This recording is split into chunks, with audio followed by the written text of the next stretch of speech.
السلام علیکم ورحمۃ اللہ وبرکاتہ۔ میں ہوں پیر سجاد اور آپ میرا فیس بک اور یوٹیوب چینل دیکھ رہے ہیں لوٹاؤ اللہ اور اس کے رسول کی طرف۔ آج میں اہلیان جبی شریف اپنے دوستوں سے ایک شکوہ کر رہا ہوں، اور شکوہ یقیناً اپنوں سے ہی ہوتا ہے، بھائیوں بہنوں بھانجوں بھتیجوں اور بزرگوں سے ہوتا ہے۔ مگر سب سے پہلے میں سلیوٹ کرتا ہوں ان نوجوانوں کو جنہوں نے حق کا پیغام سنا، سمجھا اور اپنے بزرگوں اور اہل خانہ تک پہنچایا۔ سلام ہے ان ماؤں بہنوں بیٹیوں کو جنہوں نے حق کے پیغام پر لبیک کہا اور اس چور لٹیرے خاندان سے کنارہ کشی اختیار کر لی، اور سلام ہے ان نوجوانوں کو جنہوں نے اپنی بیعتیں اس باطل خاندان سے توڑ لیں اور کنارہ کشی اختیار کر لی۔ یہ گردوارہ شریف ہی آپ کے اور اللہ اور اس کے رسول کے درمیان ایک شیطانی دیوار تھا جو اب گرنے لگا ہے۔ گالیوں کے بدلے میں ہم نے قرآن سنایا اور نبی صلی اللہ علیہ وآلہ وسلم کا فرمان سنایا۔ وَقُلْ جَاءَ الْحَقُّ وَزَهَقَ الْبَاطِلُ إِنَّ الْبَاطِلَ كَانَ زَهُوقًا۔ حق آ گیا اور باطل مٹ گیا، بے شک باطل مٹنے ہی والا ہے۔ ہمارے شہر کے ہر گھر میں انشاءاللہ رسول خدا صلی اللہ علیہ وآلہ وسلم کی نبوت اور رسالت اور محبت کے ڈنکے بجیں گے۔ شرک اور مشرک دونوں رسوا ہو کے نکل جائیں گے، کیونکہ ہمارے دلوں میں رسول خدا کا بسیرا ہے اور وہ ہماری جانوں سے بھی زیادہ ہمیں عزیز ہیں اور قریب ہیں۔ اب میں آتا ہوں شکوہ کی طرف۔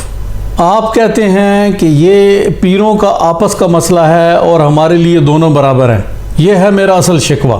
اور کچھ کو یہ کہتے بھی سنا گیا ہے کہ دونوں آل رسول ہیں، کس سے ساری رات ہیر گاتی ہے تو صبح پوچھ دیا ہے بھائی وہ ہیر کوڑی ہے کہ منڈا ہے، ساری راتی وین کیتے تے مریا ایک بھی نہ۔ کئی مثالاں کہ یہ ایک گل سمجھا کے میں تھک گیا تو وہی سمجھ نہیں آ رہی۔ بھائی یہ آل رسول نہیں ہے، یہ کسی باعزت زمیندار خاندان سے بھی نہیں ہے، وہ بھی میں آگے آپ کو چل کے آج بتاتا ہوں۔ آج میں اس اہم موضوع پہ بات کرنے لگا ہوں، یہ ہے کف کا مسئلہ، جس سے کف وہ لکھا جاتا ہے، اسے کف کہتے ہیں۔ کف کا مطلب ہے زوجین میں برابری کا ہونا، یعنی لڑکی اور لڑکے کا ہم پلہ حسب و نسب میں برابر ہونا، حسب و نسب میں یعنی ذات پات میں برابر ہونا، اور دونوں کا معیار ایک ہونا۔ یہ اسلام نے اس کی کنڈیشن رکھی ہے اور اس کی بنیاد ایک تجربے کی بنیاد پر ہے۔ یہ کف کا اسٹیبلش ہونا، میں مجبوراً یہ بات کر رہا ہوں کہ قرآن پاک میں ارشاد باری تعالیٰ ہے وَجَعَلْنَاكُمْ شُعُوبًا وَقَبَائِلَ لِتَعَارَفُوا، اور ہم نے تمہیں قوموں اور قبیلوں میں تقسیم کیا تاکہ تم ایک دوسرے کو پہچان سکو۔ إِنَّ أَكْرَمَكُمْ عِندَ اللَّهِ أَتْقَاكُمْ، اللہ نے بنی نو انسان کو قبائل میں تقسیم فرمایا تاکہ وہ پہچانے جائیں۔ تو حضور علیہ الصلوۃ والسلام کا ارشاد گرامی ہے، یہ حضرت واصلہ بن عسکر رضی اللہ تعالیٰ عنہ کی حدیث ہے، اللہ تعالیٰ نے جب مخلوق کو پیدا فرمایا تو مجھے سب سے بہتر مخلوق میں بنی نو انسان میں پیدا فرمایا، قبائل بنائے تو مجھے سب سے بہتر قبیلے میں پیدا فرمایا، وخیرہم نسبا، اور مجھے سب سے بہترین نسب میں پیدا فرمایا۔ حضور علیہ الصلوۃ والسلام کے نسب جیسا کوئی نسب نہیں ہے، یہ سب قبائل محض پہچان کے لیے بنائے گئے ہیں۔ حضور علیہ الصلوۃ والسلام کے حسب و نسب کا مقام اور معیار اور ہے، اور جس علاقے میں ہم بستے ہیں یہاں ایک طبقاتی نظام بہرحال موجود ہے۔ دو طبقات ہیں، ایک زمیندار طبقہ ہے اور دوسرا خدمتگار طبقہ ہے۔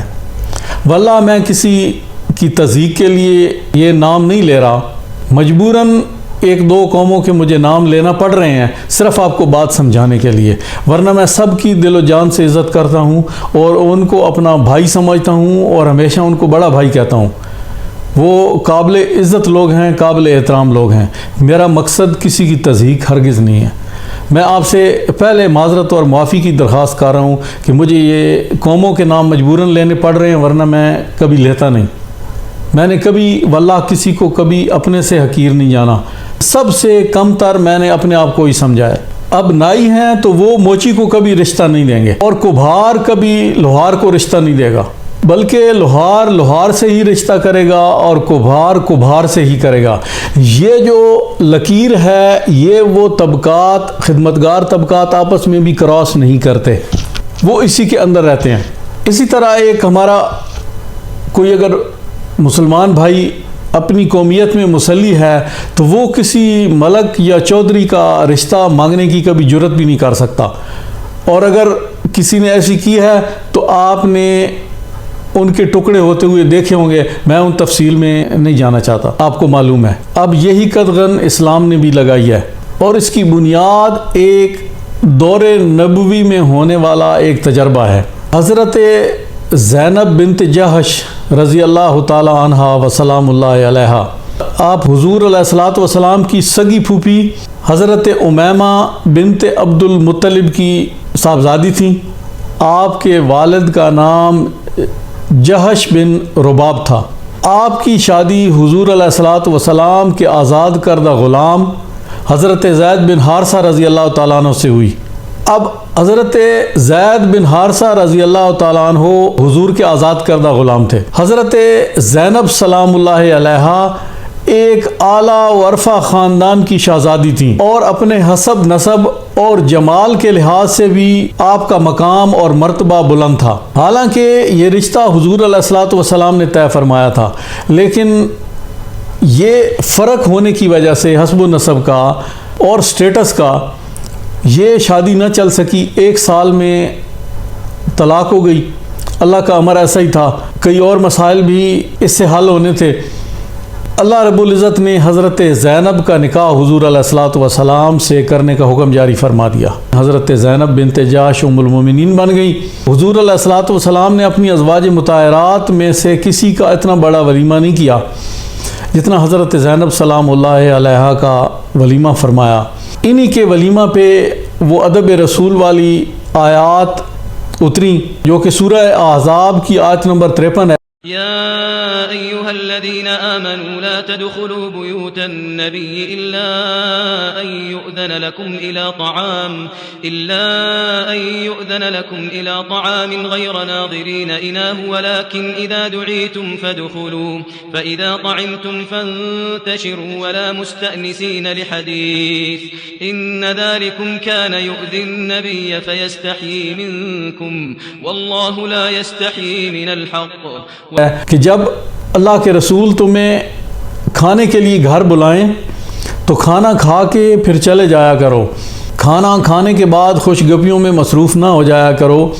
میرا محبوب تو تمہارا حیا کرتا ہے مگر اللہ کو تمہارا کیا حیا ہے۔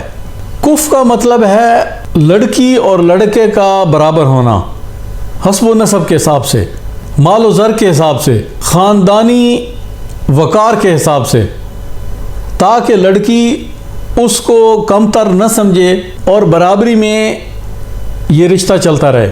اسلام نے اس لیے یہ قدغن لگائی ہے، تو یہ فرق ہمیشہ رکھا جاتا ہے۔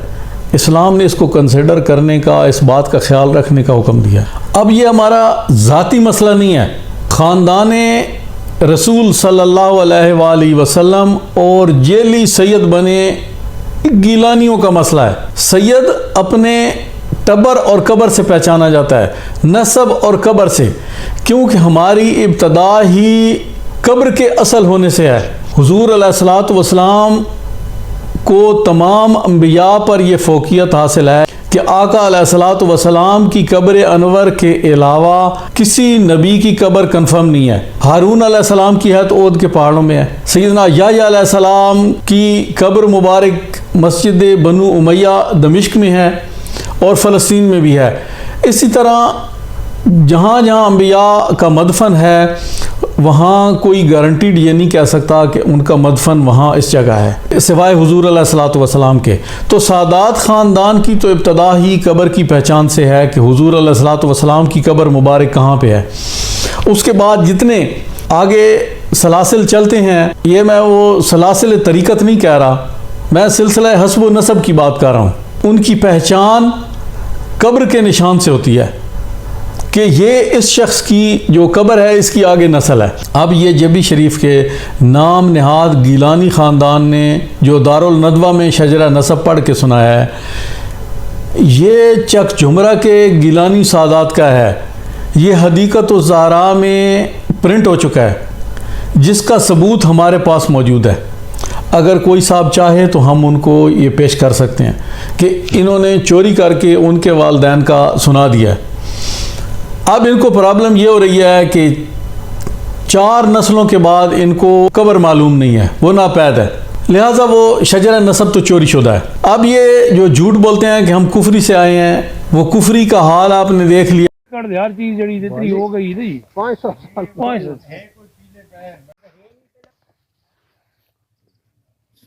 سال کہ وہ بابا انٹرویو میں کہہ رہا ہے کہ یہ 3 پتھر رہ گئے ہیں, یہ قبر 500 سال پرانی ہے. ان کو ہو گئے ہیں 150 سال یہاں پہ. اس کا مطلب ہے کہ ایک بابا ان کا 350 سال زندہ رہا ہے. اب جھوٹ کے پاؤں نہیں ہوتے. اب اس کا آپریشن تو ہم کریں گے. محکمہ مال کے تمام ریکارڈ سے کفری میں کوئی سید خاندان نہ آ کے رہا ہے, نہ کسی کا مسکن ہے, نہ کسی کے نام پہ کوئی گھر رہا ہے, نہ زرعی جائیداد رہی ہے. اب دوسرا طریقہ زرعی جائیداد سے بھی حسب نسب چیک ہو جاتا ہے. اب کفری میں کوئی سید خاندان کبھی آ کے آباد ہی نہیں ہوا, جو ان کا پہلا جھوٹ ہے. جو یہ پیروں والی مسجد انہوں نے دکھائی ہے 1 سال پہلے, یہ پیروں والی مسجد میانے شہال خاندان تھا ان کی ہے, جن میں بابا میاں میر عبداللہ رحمۃ اللہ علیہ, میاں سراج الدین رحمۃ اللہ علیہ اور حضرت خبیب حافظ اللہ تعالیٰ کی مسجد ہے. اب وہ بھی پیری مریدی کرتے ہیں, وہ پیر ہیں, وہ بھی میانہ خاندان ہے, وہ بھی سید نہیں ہے, تو ان کی مسجد پیروں والی مسجد کہلائے گی, وہ سیدوں والی نہیں ہے بھائی. یہ انہوں نے دھوکہ کیا ہے. اب آتے ہیں جبی شریف کی طرف. یہ یہیں کی ایک فیکٹری میں گیلانی سید بن کے تیار ہوئے ہیں. آپ کو ایک بات سمجھاتا ہوں, آپ کو اچھی طرح سمجھ آ جائے گی. جبی شریف کے چھوٹے سے چھوٹے زمیندار کوئی بھی لے لیں, ہمارے محلے دار کوئی بھی لے لیں, وہ مائنڈ نہیں کرتے. چھوٹے تو چھوٹے کئی ایسیاں قوماں زمینداراں دیاں جہڑیاں کہ بالکل مشہور کوئی چند گھراں تے مشتمل ہیں. انہوں نے بھی تسی ویکسو کہ 4-6 وگے زمین ضرور موجود ہے زرعی. اس نام نہاد گیلانی خاندان دا وراثتی رقبہ ایک مرلہ تو چھوڑو, ایک تسو بھی کوئی نہیں. اس مطلب ہے کہ اے زمیندار خاندان بھی کسی باعزت چو نہیں. پہلے اسی تحقیق کر رہے سے کہ اے شاید درخان یا موچین, ہوں ایک 3 قوم بھی نکل آئی ہے ماچین, کیونکہ رقبے دے حساب نال جیڑی تحقیق ہو رہی ہے وہ دے حساب نال انہاں دا کوئی اتھے زرعی رقبہ بالکل 1 انچ بھی کوئی نہیں.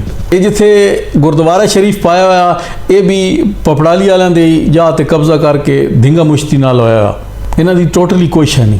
ہن میں تسی دسو کیا ان کو کوئی حق پہنچتا ہے کہ یہ سید زادیوں سے شادیاں کر کے, اپنے آپ کو سید ظاہر کر کے, سید زادیوں سے شادیاں کر کے حضور علیہ الصلوۃ والسلام کہ گھر کی بیٹیوں کی عزتیں پامال کریں, جبکہ حضور علیہ الصلوۃ والسلام کی اپنی احادیث سے ثابت ہے, حضرت واصلہ بن اسکر رضی اللہ تعالیٰ عنہ, کہ اللہ نے جب اپنی مخلوق کو پیدا کیا تو مجھے بہترین مخلوق میں پیدا فرمایا, اور جب ان کو قبائل میں تقسیم فرمایا تو مجھے بہترین قبیلے میں پیدا فرمایا. وخیرہم نسبا, اور میرا نسب بہترین نسب میں رکھا, میں پاک رحموں اور پاک پیشانیوں سے ہوتا ہوا میں سیدنا عبداللہ اور سیدہ آمنہ تک پہنچا. یہ حضور کا نسب ہے. اور حضور کی شہزادی سیدہ فاطمہ الزہراء سلام اللہ علیہا کے بارے میں حضور علیہ الصلوۃ والسلام کی ایک حدیث آپ کو سناتا ہوں. یہ امام حاکم نے المستدرک میں بیان فرمائی ہے. حدیث کا نمبر ہے 36. یہی حدیث امام طبری نے بھی بیان فرمائی ہے, ابن اسیر نے بھی بیان فرمائی ہے. یہ حوالہ جات درج ہیں, آپ چیک کر سکتے ہیں. کیونکہ مجھے پتہ چلا ہے اور خوشی ہوئی ہے کہ نوجوان طبقہ میری بیان کردہ احادیث چیک کرتا ہے اور کنفرم کرتا ہے اور پھر میرے ساتھ چل رہا ہے, تو ماشاءاللہ یہ بہت اچھی ڈیولپمنٹ ہے. میں اس بات پہ خوش ہوں. اب میں آپ کو حدیث سناتا ہوں. عن علی رضی اللہ عنہ قال سمعت النبی صلی اللہ علیہ وسلم یقول اذا کان یوم القیامہ نادا منادم من ورائے الحجاب یا آل الجمع غدو ابصارکم عن فاطمہ بنت محمد صلی اللہ علیہ وسلم حتی تمر. رواہ الحاکم. حضرت علی رضی اللہ تعالیٰ عنہ بیان کرتے ہیں کہ میں نے حضور نبی اکرم صلی اللہ علیہ وآلہ وسلم کو یہ فرماتے ہوئے سنا، قیامت کے دن ایک ندا دینے والا پردے کے پیچھے سے آواز دے گا، اے اہل محشر، اپنی نگاہیں جھکا لو تاکہ فاطمہ بنت مصطفیٰ صلی اللہ علیہ وآلہ وسلم گزر جائیں۔ اس حدیث کو امام حاکم نے روایت کیا ہے، یہ میں پرنٹ بھی ساتھ لگا رہا ہوں۔ اب جس ماں کو جنت میں جاتے ہوئے جنتیوں کو بھی دیکھنے کی اجازت نہیں ہے، نگاہیں جھکا لو، اب مجھے آپ بتائیں اس ماں کی بیٹیاں، وہ سید زادیاں، وہ ان ماچھیوں کے حقوق زوجیت ادا کریں گی؟ بس میرے یہ الفاظ کافی ہیں، مزید تفصیل بتانے کی گنجائش نہیں ہے۔ جنہوں نے اپنا نسب بدلا، اپنا باپ بدلا، انہوں نے پہلی تہمت تو اپنی ماں پہ لگائی، اور رسول کریم صلی اللہ علیہ وآلہ وسلم نے ان پہ لعنت فرمائی ہے، اور یہ فرمایا کہ وہ جنت کی خوشبو بھی نہیں سونگیں گے۔ اور یہ حدیث حضرت سعد بن ابی وقاص رضی اللہ تعالیٰ عنہ نے بیان فرمائی ہے۔ اب آپ بتائیں کیسے یہ دونوں آل رسول ہیں اور کیویں دو پیراں دے گھراں دا مسئلہ؟ آپ مسلمان ہیں، آپ نے نبی صلی اللہ علیہ وآلہ وسلم کا کلمہ پڑھا ہے، کیا یہ آپ کی ذمہ داری نہیں ہے؟ آپ نے چشم پوشی کرنی ہے، بیچ میں سے درمیانہ راستہ اختیار کرنا ہے؟ میرے بھائیوں، اٹھو اور حق کا ساتھ دو۔ کہتے ہو بیٹھ کے کہ پیر سجاد باتیں تو صحیح کر رہا ہے، باتیں تو ٹھیک ہیں، اگر باتیں میری درست ہیں تو پھر میرا ساتھ بھی دو۔ پھر یہ کفر و شرک کا اور دھوکہ دہی کا، یہ پندریہ تعویذوں کا جو بازار گرم ہے، اس کو مسمار کرو۔ ملک رب نواز صاحب، آپ نے بہت اچھی باتیں کی، آپ عظیم انسان ہیں، اللہ آپ کو سلامت رکھے۔ الیکشن لڑنا آپ کا حق تھا، اور آپ کو معذرت کرنے کی بھی ضرورت نہیں تھی، نہ معافی تلافی کی ضرورت تھی، اس سے ظاہر آپ کا قد کاٹ بھی کم ہوا، اور جنہوں نے آپ کو سپورٹ کیا اور جنہوں نے آپ کو کھڑا کیا ان کی بھی دل آزاری ہوئی ہوگی اور ان کو بھی شرمندگی ہوئی ہوگی۔ باقی آپ نے اچھی باتیں کی ہیں، آپ سلامت رہیں، میں تفصیل میں نہیں جانا چاہتا۔ ہمارے شہر کی بدقسمتی ہے اور پسماندگی کا راز بھی یہی ہے کہ اس ٹھگ خاندان نے 150 سال سے اپنی مذہبی اجارہ داری قائم کر رکھی ہے۔ ان کا ہر اس چیز سے تعلق ہے جس کے بدلے قائد اعظم مل سکے، اور اگر کوئی تعلق نہیں ہے تو دین اسلام سے نہیں ہے۔ جیسے مرغے کا بانگ دینے کے بعد نماز سے کوئی تعلق نہیں، مرغا بانگ دیتا ہے نماز نہیں پڑھتا، ان کا بھی یہی حال ہے۔